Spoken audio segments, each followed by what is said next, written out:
Assalamualaikum warahmatullahi wabarakatuh.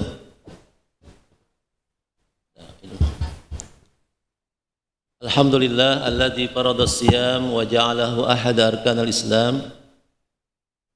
Wassalatu wassalamu ala sayyidil anam wa ala alihi wa sahbihi ajma'in, amma ba'd.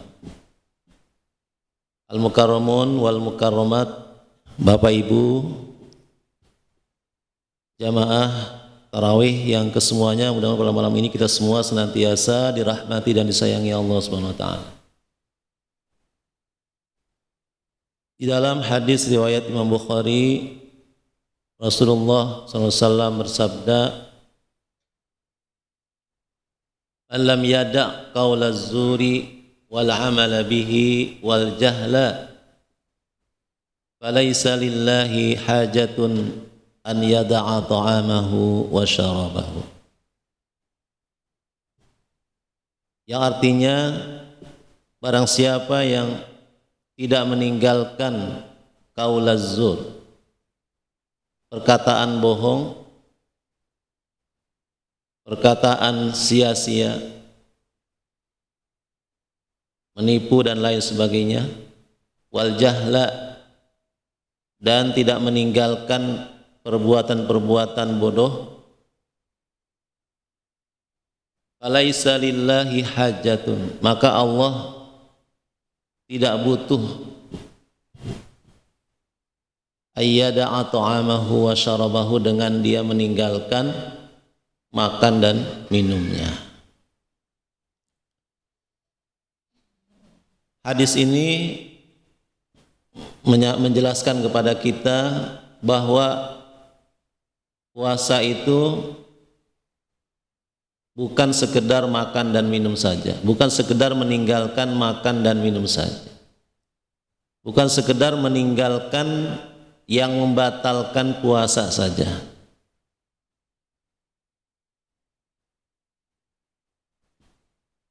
Bisa jadi puasa kita secara fikih sah, secara fikih sah. Artinya kita niat pada malam harinya, kemudian yang kedua meninggalkan yang membatalkan puasa. Itu rukun puasa hanya dua, niat dan meninggalkan yang membatalkan puasa. Kalau kedua hal itu kita lakukan, puasa kita sah secara ilmu fikih, secara peraturan, secara aturannya sah. Tetapi secara usul fikih atau maqasidus syariahnya belum tentu. Belum tentu. Buktinya hadis ini. Seandainya kita berpuasa tapi masih berbohong, masih berkata kasar, masih berkata kotor, masih berpikiran kotor, Allah tidak perlu dengan puasa kita. Artinya ada yang diinginkan oleh Allah dari puasa kita, dari sekedar, bukan hanya sekedar meninggalkan makan dan minum saja, tapi yang diinginkan Allah dari kita, dari ibadah puasa ini adalah puasa ini ada tercapai maksudnya, tercapai tujuannya. Yang dalam setiap ibadah itu ada tiga tujuan utama dari setiap ibadah. Yang pertama adalah iqamatul adli. Ini berdasarkan firman Allah dalam surat Al-Hadid. Menegakkan keadilan, itu tujuan yang pertama dalam setiap ibadah. Kemudian yang kedua, tazkiyatun nafs, mensucikan jiwa. Dan yang ketiga, maslahah, tercapainya maslahah. Ini tujuan ibadah pada umumnya, termasuk ibadah puasa. Nah, ibadah puasa itu kalau iqamatul adli, menegakkan keadilan, seperti bagaimana? Seperti apa? Ya, puasa membuat kita harus menegakkan keadilan. Adil itu apa sih? Adil itu? Adil itu artinya apa? Menempatkan sesuatu pada tempatnya. Apalagi? Ya. Adil itu apa? Yang paling mudah adil itu tidak zalim, ya, tidak zalim. Karena lawan adil itu zalim. Ya. Dengan puasa ini diharapkan kita tidak zalim. Menegakkan keadilan, tidak zalim. Tidak zalim kepada diri kita sendiri, tidak zalim kepada orang lain, dan tidak zalim kepada Allah Subhanahu wa taala. Ya, tujuan puasa ini agar kita tidak zalim. Agar kita bisa menegakkan keadilan dalam diri kita. Misalnya ketika puasa ini kita selektif dalam hal makanan. Ya, makan. Ya, kita semua saat puasa ini lapar berjamaah, betul. Semuanya lapar. Ya. Kemudian setelah maghrib datang, barulah kita buka, barulah kita makan. Dengan tertib, dengan makan yang manis-manis terlebih dahulu, dengan takjil terlebih dahulu, dengan perlahan-lahan. Baru setelah itu makan yang berat. Ya. Itu sunnahnya. Jadi kita diminta untuk mengatur makanan kita, pola makan kita, ya, agar kita tidak terus mengisi perut kita dengan makanan. Karena Nabi mengatakan, ma mala abna adama wi'an syarran min batnih. Tidak ada wadah, tidak ada karung atau tempat apapun yang lebih buruk daripada perutnya manusia. Tempat yang paling buruk itu adalah perut kita, ya. Jangan terus diisi makanan. Maka perut kita harus dibagi tiga. Fasulusun li ta'amihi, kata Nabi, sepertiga untuk makanan, sulusun li syarabihi, sepertiganya lagi untuk minuman, dan sepertiganya lagi untuk napas, gitu ya. Jadi perut kita jangan semua diisi makanan, akhirnya buat napas nggak ada, akhirnya ngap-ngapan, akhirnya nggak kuat tarawih, ya, karena kemangkaraan, karena perutnya kekenyangan. Maka kita diminta adil terhadap diri kita, agar kita tidak merusak diri kita, agar kita sehat, menjaga pola makan kita. Ya. Karena dalam perut kita ini ada mesin penggilingan makanan. Ya. Kalau setiap hari kita isi, dia akan terus bekerja. Di perut kita itu, mesin penggiling makanan terus bekerja. Kalau sepanjang tahun dia terus kita isi, maka dia terus bekerja. Bahkan kalau kita sudah tidur pun, penggilingan makan di perut kita itu terus bekerja. Juga kita lihat tuh hasilnya kalau pagi-pagi, ya. Maka harus ada jeda, harus ada istirahat. Ramadan ini untuk mengistirahatkan, ya, pencernaan kita, perut kita, agar kita sehat, agar kita kuat. Maka puasa itu adalah demi kebaikan kita, agar kita adil, tidak zalim dengan diri kita. Orang yang terus makan, gitu ya, akhirnya obesitas, kegendutan, kegedean. Kalau angkot nyetop, kalau nyetop angkot nggak mau berhenti. Ya. Kenapa? Makan tempat. Gitu ya. Aturan muat berdua, gara-gara dia naik cuma sendirian. Kemudian juga puasa agar kita adil dengan orang lain, tidak zalim dengan orang lain. Maka saat berpuasa Rasul berpesan, Wa fi yaumi shaumi ahadikum fala yarfus wala yafsuk fa in sabahu ahad falyaqul inni shaim. Kalau orang lagi puasa itu tidak boleh berbuat fasik. Fasik itu sesuatu yang mendatangkan dosa. Ya. Misalnya apa? Ya, berjudi, minuman keras, itu contoh-contoh fasik. Lagi puasa, mancing boleh nggak Pak? Mancing. Boleh nggak mancing? Ya, boleh. Kalau mancingnya itu hiburan, sekedar hiburan saja. Tapi kalau mancingnya mancing judi, nah itu fasik. Ya, fasik. Puasa kita tidak berguna.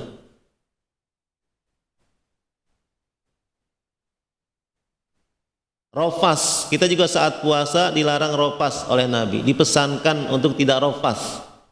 Rofas itu berkata jorok, berkata porno, atau berbuat sesuatu atau melihat sesuatu yang membangkitkan syahwat. Itu namanya apa? Rofas.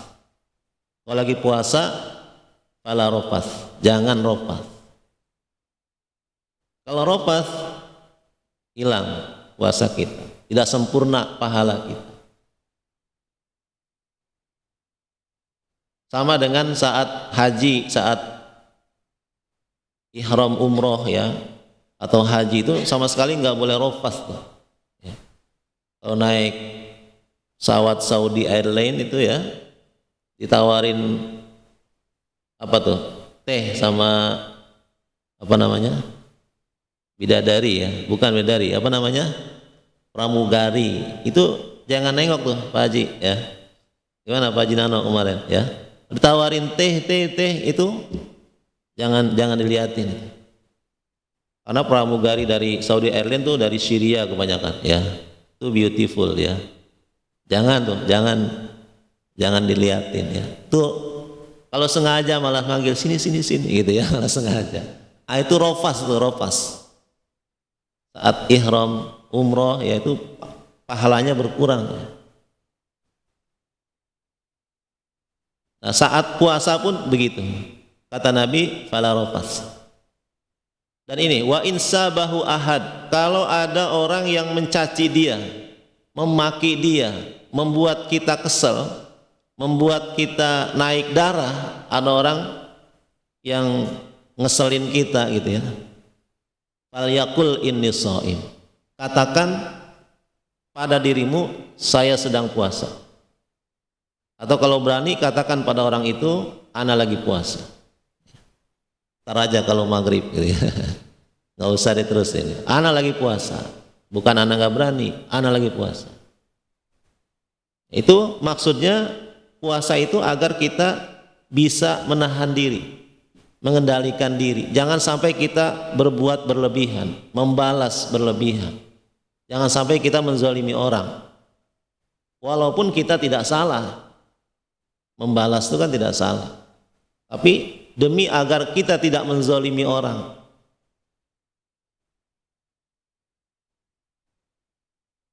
kita jaga tuh ya, kita jaga. Ini yang suka naik motor, naik kendaraan, kadang-kadang ada aja tuh yang ngeselin ya, yang memaki kita. Nah itu ketika puasa pantangan tuh, jangan sampai kita tergoda untuk membalas makian orang, agar kita tidak zalim. Ini tujuan umum dari ibadah, bukan hanya puasa. Semua ibadah agar dimaksudkan kita tidak zalim. Karena zalim itu berat. Zalim itulah yang menghalangi kita masuk surga. Dalam surat Thaha Allah menyatakan wa qad khaba man hamala zulma wa anatil wujul hayyul qayyum wa qad khaba man hamala zulma.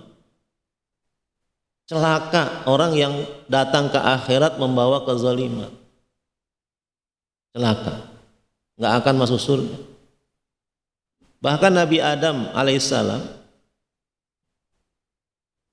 terusir dari surga itu karena kezaliman yang beliau lakukan terhadap diri sendiri. Sehingga doa beliau apa? Rabbana zalamna anfusana wa illam taghfir lana wa tarhamna lanakunanna minal khasirin. Itu pengakuan Nabi Adam sampai terusir dari surga karena melakukan kezaliman. Jadi kezaliman itu berat, ya. Dan bisa dilakukan oleh siapapun. Bisa jadi, ya, suami zalim kepada istrinya, atau istri zalim kepada suaminya, orang tua zalim kepada anaknya, anak zalim kepada orang tuanya. Itu bisa jadi, ya. Beberapa waktu lalu ada orang tua yang bercerita, ya, dengan nada sedih, ya, kepada saya. Dia sangat menyesali apa yang menimpa anaknya, karena anaknya, ya, karena dia dan istrinya sibuk bekerja, sibuk cari duit. Akhirnya anaknya dititipin, dirawat sama pembantunya, dan sama pembantunya setiap hari dikasih HP, ya, dari pagi sampai sore, biar anteng tuh bocah, ya. Zaman sekarang kan gampang, ya, ngasuh anak tuh gampang kan. Kasih aja HP, ya, anteng. Nah, itu bocah dikasih HP terus sampai akhirnya sekarang udah gede gitu, udah usia SD, ternyata matanya tidak melihat, bocah buta matanya, ya, diponis buta karena sejak kecil diasuh oleh pembantunya, dikasih HP terus. Itu kata dokter, akhirnya dia buta, anaknya sekarang nggak melihat. Nah, itu salah satu kezaliman orang tua terhadap anak, ya, kurang perhatiannya.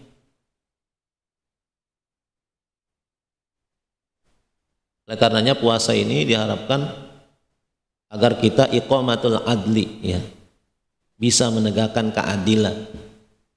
Yang kedua, puasa itu tazkiyatun nafs, agar kita suci, jiwa kita suci, tersucikan dari sifat bakhil, dari sifat pelit, ya. Saat puasa kita merasakan lapar berjamaah, lapar, semua lapar. Tapi kalau maghrib, yang orang kaya atau orang yang berpunya kembali kenyang perutnya, betul. Tapi kalau orang yang susah, bisa jadi maghrib belum ketemu makanan, bisa jadi laparnya berkepanjangan. Kalau kita lapar hanya di bulan Ramadan saja, tapi kalau orang yang susah hidupnya, di luar Ramadan pun dia biasa lapar. Jadi saat puasa ini kita merasakan, ya, penderitaan orang yang kekurangan, orang yang tidak berkecukupan makanan. Terkadang makanan kita berlebih-lebih, kebuang-buang dan sebagainya. Ada orang yang sampai nggak ketemu makan. La haula wala quwata illa billah. Nah, kita merasakan laparnya. Oleh karenanya ibadah unggulan di Ramadan ini diantaranya adalah it'amut ta'am, memberi makan, ya. Memberi makan. Dianjurkan, sangat dianjurkan memberi makan. Kalau kita nggak kuat puasa pun, fidyah kita diganti dengan makanan, kafaratnya dengan makanan. Itu agar kita berbagi, agar kita punya sifat dermawan, agar kita bersih dari sifat bakhil, dari sifat pelit. Maka menjelang berakhirnya Ramadan, kita dipaksa untuk zakat fitrah. Dipaksa itu zakat fitrah. Asal punya kelebihan sedikit aja harus zakat. Itu untuk membuktikan puasa kita berhasil, bahwa puasa kita ada pengaruhnya. Kita bukan orang pelit, kita orang yang mau berbagi. Walaupun punya kelebihan sedikit, tetap kita mau berbagi. Maka wajar, ya, kalau orang-orang beriman itu di hari raya nanti mengucapkan minal aidin wal faizin. Karena Allah menyatakan wa may yuqashuha nafsihi fa ulaika humul faizun. Orang yang berhasil menjaga dirinya dari sifat pelit, maka dialah orang yang faizun, orang yang beruntung, orang yang berbahagia. Ya. Jadi kalau kita sudah hilang tuh sifat pelit dari diri kita, wajar kalau kemudian kita mengucapkan kepada sesama kita minal aidin wal faizin nanti ya di hari raya. Maka orang-orang beriman itu berbagi kebahagiaan di hari raya ya. Open house, rumahnya dibuka ya.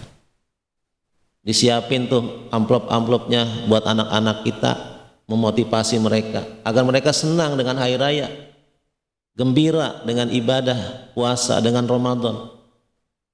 Jangan pilih-pilih ya, walaupun bukan anak kita gitu ya, kita kasih ya, sebagai bentuk kegembiraan, memberi apresiasi mereka sudah ikut puasa bersama kita.